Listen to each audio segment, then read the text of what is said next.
সামনে আমাকে দেয় তো সামনে দিইনি ফটাকে বেড়ে গেলে আমি বুঝতে পারি।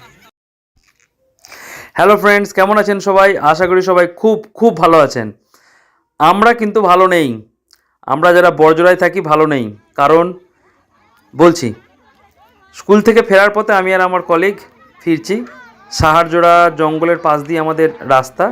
ঠিক মুক্তাতরের কাছে এসেছি, হঠাৎ দেখছি জঙ্গলের সামনে বেশ কিছু লোক, অনেক লোক দাঁড়িয়ে রয়েছেন এখানে। তো কৌতূহল হলো, জিজ্ঞাসা করলাম কি ব্যাপার। সবাই বলল জঙ্গলে নাকি হাতি বেরিয়েছে।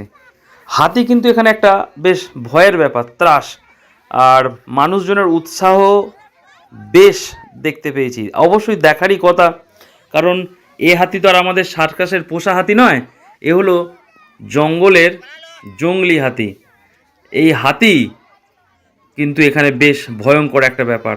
তো মানুষজন দাঁড়িয়ে রয়েছেন এখানে, আমরাও গিয়ে আস্তে আস্তে গাড়িটিকে দাঁড় করিয়ে অপেক্ষা করছি কখন আসে। দেখতেই পাচ্ছেন রাস্তা, ওই রাস্তা দিয়ে আমাদের ফিরতে হয়, আমরা বড়জোড়া যাই। তার এই দেখুন, বলতে বলতে হঠাৎ দেখছি মহারাজ বেরোচ্ছেন, গণেশ বাবাজি আস্তে আস্তে বেরোচ্ছেন। এবং ছেলেগুলো সব অলরেডি ভয় পেয়ে গেছে, সব কিন্তু দৌড়াদৌড়ি করতে লেগে গেছে। আর ভয়েরই ব্যাপার না, হাতি হঠাৎ করে বেশ কিছুটা খুব দ্রুত ছুটতে পারে এবং সামনে যাকে পাবে তাকেই কিন্তু রেগে গেলে তুলে আছাড় মেরে দিতে পারে। আর ইনি কিন্তু একা নন, সঙ্গে আমরা দেখতে পাচ্ছি উনার ছোট একটি কচি বাচ্চাও রয়েছে। আবার ঢুকে গেল ভিতর দিকে। একজন তো বেশ সাহস করে সামনে গেছে, যাক হাতিগুলো লজ্জা পেয়ে হোক যেমন করে হোক ভয়ে ঢুকে গেছে। আর সঙ্গে সঙ্গে ছেলে মেয়েদের মধ্যে একটা কৌতূহল হয়ে গেছে, বিভিন্ন জনকে বলো এই যা কুমড়ো নিয়ে আয়, আলু নিয়ে আয়, হাতিকে খাওয়াতে হবে, যা যা যা যা যা। তো মানুষজন সব অলরেডি ছুটে ছাটে কুমড়ো টুমড়ো আনতে শুরু করে দিয়েছে। এরই মধ্যে মহারাজেরা দেখছি আবার বেরিয়েছে, আপনারাই দেখতে পাচ্ছেন। এই দেখুন, একজন দুজনেরই ব্যাপার, এই তো তিনজন এসে গেছে অলরেডি। তাদেরকে খাবার দাবার আলু কুমড়ো সব এসে হাজির, তারা সব ছুঁড়তে লেগে গেছে। এই প্রসঙ্গে একটু বলি, বড়জোড়া রেঞ্জের মধ্যে দেখুন বন্ধুরা, হাতিকে এই মুহূর্তে খাবার দেওয়া হচ্ছে। একদম জঙ্গলের সামনে আমরা দাঁড়িয়ে আছি, খুব রিস্ক, ঠিক আছে। এই যে সাহারজোড়া জঙ্গল, এই জঙ্গলের পাশ দিয়ে আমাদের রাস্তা। আর এখন এমনিতেই শীতকাল, তো মোটামুটি ধান উঠছে। আর প্রধানত এই ধান খাবার লোভেই কিন্তু হাতিরা সব জঙ্গলে এসে উপস্থিত হয়েছে। তবে হ্যাঁ, প্রশাসনের তরফ থেকে দেখলাম এখানে তারের ব্যারিকেড করে সেখানে ইলেকট্রিকের কানেকশান করে দেওয়া রয়েছে, অর্থাৎ ইলেকট্রিকের শক খাওয়ার ভয়ে অন্তত কিছুটা হলেও তাদেরকে আটকানো যাচ্ছে, যদি তারা ইলেকট্রিকের তার ছিঁড়ে বাইরে হয়তো আসতে পারবে না এই আশায়। তবে সে আশাও বেশি দিন করা যাচ্ছে না, কারণ মাঝে মাঝেই কিন্তু হাতিরা এই তার কানেকশান দূর করে ছিঁড়ে ফেলেও চলে আসছেন। এবং আমাদের এই মোটামুটি 10-12 বছরে আমরা বেশ কয়েকটি মানুষের মৃত্যু এই হাতির কারণে হয়েছে, সেটা কিন্তু আমরা নিজেরা দেখেছি। তাই এই হাতি আমাদের শহরের মানুষদের কাছে সেটা প্রিয় হতে পারে, সার্কাসে বাচ্চাদের কাছেও প্রিয়, কিন্তু বড়জোড়াবাসীর কাছে বেশ দুঃখের, ভয়ের। কারণ কত যে বাড়ি এই হাতির ভেঙে দিয়েছে, কত যে ফসল নষ্ট করে দিয়েছে, আর কত যে প্রাণ এরা কেড়ে নিয়েছে, তা বলার উপায় রাখে না।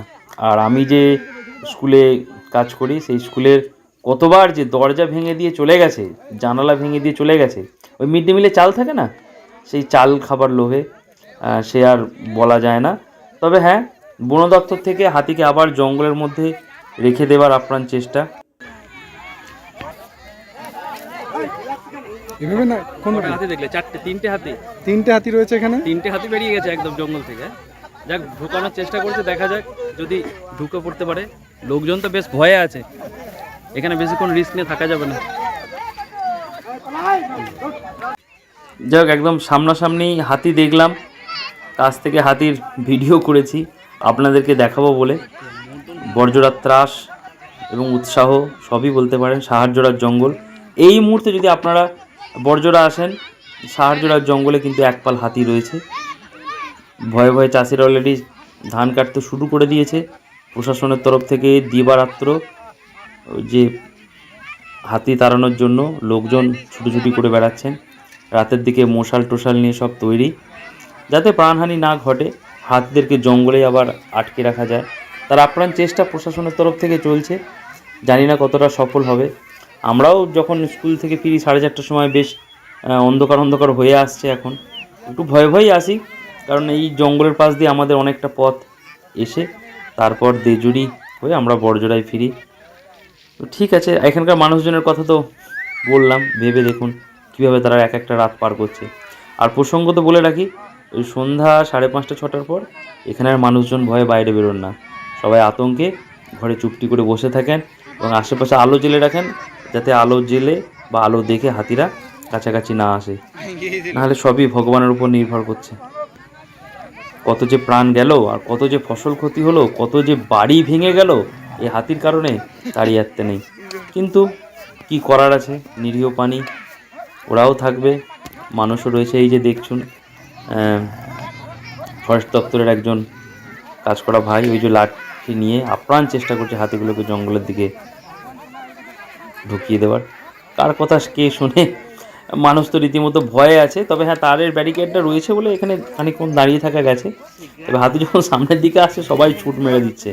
আমাদেরও গাড়ি একদম রাস্তার দিকে রেখে এসেছি, কারণ হলেই মারবো ছুট, গাড়ি চাপবো আর ওখান থেকে একদম সোজা লাপাতা। দেখুন বন্ধুরা, একদম আমরা হাতির সামনে এসে গেছি। আমাদের ঠিক পিছনেই দেখুন 3-3টে হাতি দাঁড়িয়ে আছে, খাবার দেওয়া হচ্ছে এবং তারের ব্যারিকেড আছে বলে কোনো রকমে আমরা সাবধানে এখানে দাঁড়িয়ে আছি।